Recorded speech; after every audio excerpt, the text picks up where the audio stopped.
C'est une première en Égypte.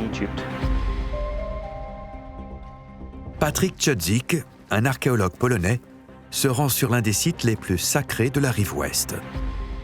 On peut voir le Nil à l'horizon. Au centre de cette cité, on trouvait Der el-Bahari avec le temple de Hatshepsut au fond. Les temples des environs étaient entourés de dizaines de sépultures en pierre taillée de hauts dignitaires.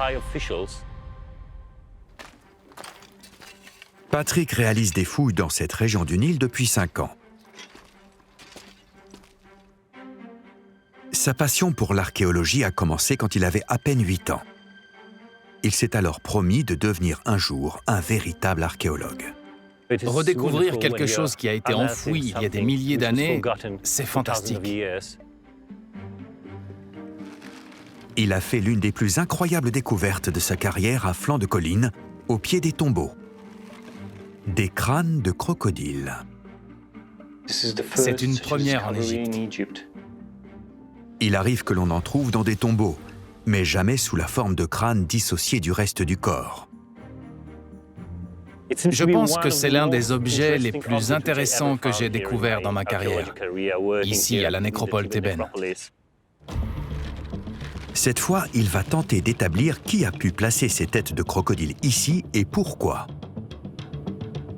Il va chercher à comprendre ce que cela peut révéler de l'attitude des Égyptiens de l'Antiquité vis-à-vis de ces animaux peuplant le fleuve sacré.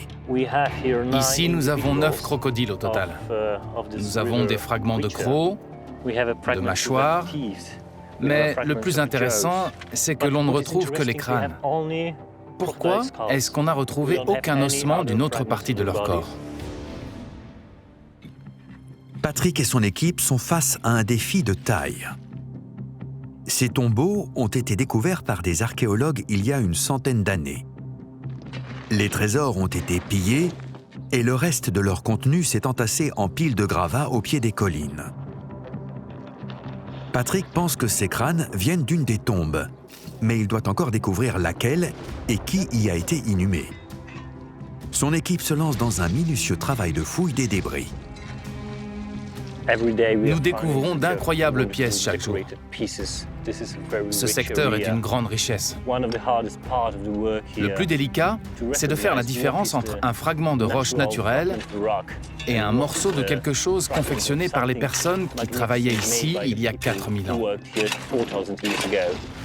La découverte de cette inscription pourrait révéler l'identité de celui qui a été inhumé dans cette tombe et permettre à Patrick de savoir où se trouve le tombeau aux têtes crocodiles.